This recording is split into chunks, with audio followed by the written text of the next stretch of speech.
Hello दोस्तों, आपका स्वागत है पीएल इंस्टीट्यूट पर। मैं हूं पीएल सर। आज अपन प्रश्नावली 1.1 का क्वेश्चन नंबर 4 और 5 करेंगे। तो इस वीडियो को लास्ट तक देखना है। और अभी तक आपने वीडियो को लाइक नहीं किया तो फटाफट वीडियो को लाइक कर दो, अपने दोस्तों के साथ शेयर कर दो। और अभी तक आपने चैनल को सब्सक्राइब नहीं किया तो फटाफट चैनल को सब्सक्राइब करके साथ में बेल नोटिफिकेशन को भी ऑन कर लो। अब देखिए अपन चौथा और पांचवा सवाल करते। तो चौथा सवाल आपके आया था कि एचसीएफ 306 657 बराबर 9 दिया गया है और एलसीएम 306 657 का आपको याद करना है। यानी आपको क्या दे रखा है, एक तो आपको दे रखा है भाई ये नंबर हो गए, ये पहला नंबर है जिसको हम ए बोलेंगे, और ये आपके बी हो गया, ये आपके एचसीएफ दे रखा है और एलसीएम आपको इन दोनों नंबरों का याद करना है। यानी आपके फॉर्मूला यही लगेगा, हमने पीछे इस टाइप के सवाल किए थे, ए इंटू बी बराबर एलसीएम इंटू एचसीएफ, ये फॉर्मूला लगेगा। अब ए कितना दे रखा है, ए दे रखा है आपको 306, बी कितना दे रखा है, बी दे रखा है 657 बराबर एलसीएम आपको याद करना है और एचसीएफ दे रखा है 9। तो जो चीज याद करनी, एक बार इसको इस टाइप से लिख लेते हैं, एलसीएम गुणा 9 बराबर 306 गुणा 657। अब देखो हमें एलसीएम याद करना है, 9 गुणा में भाग में चला जाएगा तो एलसीएम बराबर आ जाएगा, एलसीएम बराबर 306 गुणा 657 बटे 9। अब 9 की टेबल से आप काटोगे, तो 9 की टेबल से काटोगे तो 9 3 27, पीछे बचेंगे 3 और 9 चौक 36, यानी 34 बार कटेगा। अब क्या करना, एलसीएम याद करने के लिए आपको 34 को 657 से गुणा करना है, 34 को 657 से गुणा करना है। अब गुणा करेंगे तो गुणा करने पे क्या आंसर आएगा, तो सबसे पहले जो 657 है ना, इसको लिख लो भाई, 30 को, ये 34 को लिख दो, 30 प्लस 4, पहले 30 से गुणा करेंगे फिर 4 से करेंगे, इंटू 657। अब 30 से गुणा करेंगे तो सबसे पहले इसको 3 से गुणा कर दो, तो 3 से गुणा करेंगे तो 7 3 21 और पीछे जीरो लगा दो, आंचल की 2, 3 पंजा 15, 2 17, आंचल की 1, 6 3 18, 1 19, 19,710। फिर करेंगे 4 से गुणा, तो 7 चौक 28 का 8, आंचल की 2, 4 पंजे 20, 2 22, आंचल की 2, 6 चौक 24 और 2 26।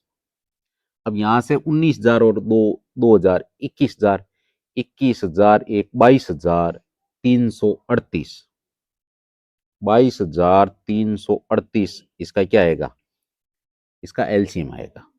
इसका ये आंसर हो गया। हाँ, तो अब पांचवा सवाल है कि जांच कीजिए कि क्या किसी प्राकृत संख्या n के लिए संख्या 6 की घात n अंक 0 पर समाप्त हो सकती है क्या, यह आपको जांच करके बताना है। इस टाइप का हमने पीछे एक एग्जाम्पल भी किया था, तो चाहिए तो आप उस एग्जाम्पल को भी देख लेना। सेम का सेम पैटर्न इसमें लगेगा, उसमें नंबर था 4 की घात n और इसमें क्वेश्चन में आया है 6 की घात n। इतना ही चेंजमेंट है और बाकी सेम का सेम फॉर्मेट लगेगा। देखिए यहां पर सवाल वाला हमसे बोल रहा है कि भाई 6 की घात n, तो कहने का मतलब 6 की घात n का मतलब n की जगह पे n एक नेचुरल नंबर है, प्राकृतिक नंबर है, तो 6 की घात 1 हो सकती है, 6 की घात 2 हो सकता है, 6 की घात 3 हो सकता है, 6 की घात 4 हो सकता है। इस प्रकार चलते चलते इस प्रकार चलेगा तो एक दिन 6 की घात n भी आएगा। इस टाइप से इस पूरे को सॉल्व करते हैं तो इस टाइप से आंसर आता है। अब देखिए हमें जीरो प्राप्त करने के लिए, इकाई के स्थान पे जीरो प्राप्त करने के लिए हमारे सामने कौन कौन से नंबर होने चाहिए, भाई किन किन में जीरो आ रहा है। इकाई के स्थान पे 10 पे आ रहा है, 20 पे आ रहा है, 30 पे आ रहा है, 40 पे आ रहा है, 50 पे आ रहा है। इन नंबरों पे इकाई के स्थान पे क्या आ रहा है, जीरो। यानी इसको जब आप तोड़ोगे तो इसमें आएगा 2 गुणा 5, इसमें आएगा 2 की घात 2 गुणा 5, यानी 2 की घात 2 का मतलब 4 और 4 को 5 से गुणा करोगे तो 20 आएगा। इसी प्रकार इसमें देखो इसमें आपके 2 भी आएगा, 3 भी आएगा और 5 भी आएगा। इसमें देखो 2 की घात 3 गुणा 5। इसी प्रकार इसमें देखो 2 गुणा 5 की घात 2। जब 50 का अभाज्य गुणनखंड करते हैं तो देखो 5 की घात तो कितनी आएगी, 2 बार आएगी, 2 की घात 1 बार आएगी। इसको देखो सोल्व करोगे अपन 50 का अगर अभाज्य गुणनखंड निकालते हैं तो इसमें अगर 2 का भाग देते हैं तो 25 बार जाता है और 25 में जाएगा 5 का 5 बार और 5 में 5 का 1 बार। यहां से हमें क्या मिला, 5 की घात 2 और 2 की घात 1। तो यहां से आपने वो भी एक कॉमन चीज देखी है क्या, देखो जिस पे 0 समाप्त हो रहा है उसके लिए आपके आंसर आना चाहिए जब इसका उस संख्या का हम अभाज्य गुणनखंड निकालते हैं, भाई घात कोई सी भी हो, लेकिन उसमें देखो अनिवार्य रूप से 2 और 5 होना अनिवार्य है। इसमें 2 5 है, इसमें 2 और 5 है। घात ज्यादा से ज्यादा हो सकती है, 2 की घात ज्यादा है, 5 की घात ज्यादा, लेकिन कम से कम एक घात तो आनी चाहिए। 2 की घात 1, 5 की घात 1 तो आना ही चाहिए। अब यहां से देखो 3 एक्स्ट्रा आ गया, लेकिन 2 और 5 तो आया ही है। इसी हिसाब से 2 और 5 आ गया, 2 और 5, यानी सारे नंबरों में लास्ट में इकाई के स्थान पर 0 प्राप्त करने के लिए 2 और 5 होना अनिवार्य है। हमने यहां से ये चीज सीखी है। अब सवाल वाला हमसे कह रहा है कि भी 6 की घात n है। इसका मतलब जब 6 को तोड़ेंगे तो 6 को तोड़ने पर क्या आएगा, 6 को तोड़ने पर आएगा 2 गुणा 3, 2 गुणा 3, 2 गुणा 3 की घात n, यानी यहां से आपको क्या मिलेगा भाई, 2 की घात n इंटू 3 की घात n। इसका मतलब जब बाहर निकालेंगे भाई, ये n है ना, ये दोनों पे, इसका मतलब 2 पे भी है और 3 पे भी है, लेकिन इसमें आपके 5 अवेलेबल नहीं है। हाँ 3 तो चलेगा लेकिन 5 नहीं, 2 भी है, 3 चलेगा लेकिन 5 भी होना अनिवार्य है, जो इसमें नहीं है, जो इसमें नहीं है। जैसे अपन 20 का निकालते हैं, 10 का निकालते हैं, 20, 30, 40 और 50, ये नंबर निकालने के लिए हमारे पास क्या होना चाहिए, जैसे 1 गुणा 10, यहां से 2 गुणा 10, यहां से 3 गुणा 10, यहां से आपके 4 गुणा 10, यहां से आपके 5 गुना 10, इस प्रकार के, यानी आपको लास्ट में 10 प्राप्त करने, 10 प्राप्त करने के लिए 10 के अभाज्य गुणनखंड क्या होते हैं, 5 गुना 2, 5 गुना 2। इसका मतलब उसमें 5 गुना 2 तो अनिवार्य रूप से जरूरी है, जिसमें इकाई के स्थान पे 0 आए, बाकी अदर चल सकता है भाई, 5 ही आ गया चल गया, 4 आ गया चल गया, 3 आ गया चल गया, 7 आ गया चल गया, भाई 70 में 7 आएगा, लेकिन 10 प्राप्त करने के लिए आपके इकाई क्या आना चाहिए, उसके अभाज्य गुणन में खंड में कम से कम 2 की घात 1 और 5 की घात 1 आना अनिवार्य रूप से जरूरी है।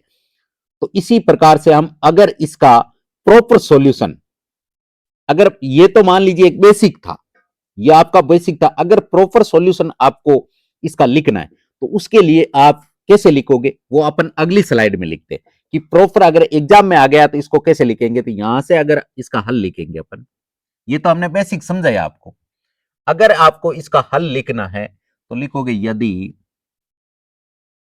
यदि किसी यदि किसी संख्या यदि किसी संख्या के अभाज्य गुणनखंडों अभाज्य गुणनखंडों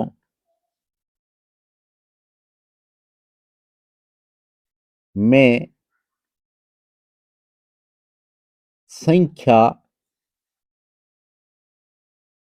2 तथा 5 अनिवार्य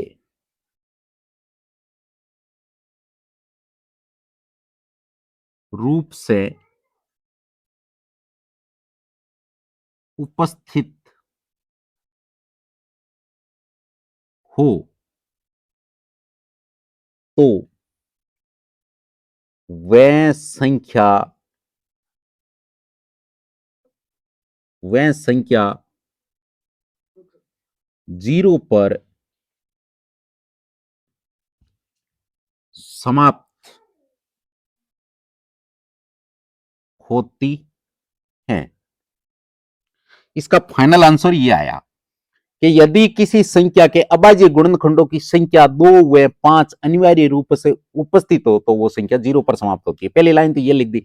अब हमारा सवाल क्या है? हमारा सवाल है भाई 6 की घात n, जिसमें क्या है, इसको जब अपन लिखेंगे यानी 2 गुणा 3 की घात n होगा। भाई 6 का टुकड़ा करेंगे तो 2 इंटू 3 आएगा, और इसको जब अपन अलग से लिखेंगे तो 2 की घात n गुणा 3 की घात n, यह आया। इसका मतलब 6 की घात n के अभाज्य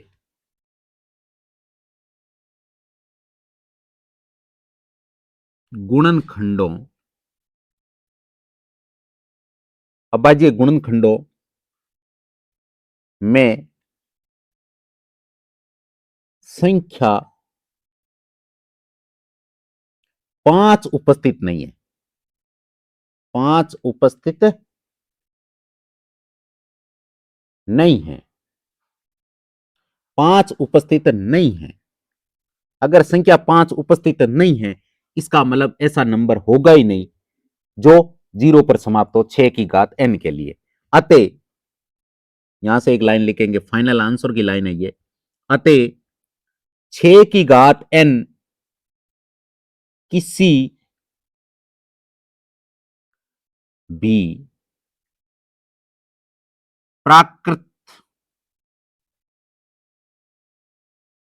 संख्या n के लिए n के लिए 0 पर समाप्त नहीं हो सकती। हो सकती यानी आपके इसका फाइनल आंसर ये बनेगा भाई, यदि किसी संख्या के अभाज्य गुणनखंडों में संख्या 2 और 5 अनिवार्य रूप से उपस्थित हो तो वो संख्या 0 पर समाप्त होती है। हमारे सामने 6 को हम तोड़ेंगे तो 2 इंटू 3 आएगा, यानी इसमें 5 अवेलेबल नहीं है। अगर 5 अवेलेबल नहीं है तो 6 की घात n के अभाज्य गुणनखंडों में संख्या 5 उपस्थित नहीं है, ये हमने थ्योरिकल लिख दिया।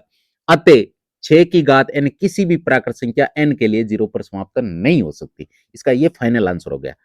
तो अगर आपको आज का वीडियो अच्छा लगा है तो इस वीडियो को लाइक, शेयर एंड चैनल को सब्सक्राइब कर दीजिए। All the best, take care, bye bye, जय हिंद, जय भारत।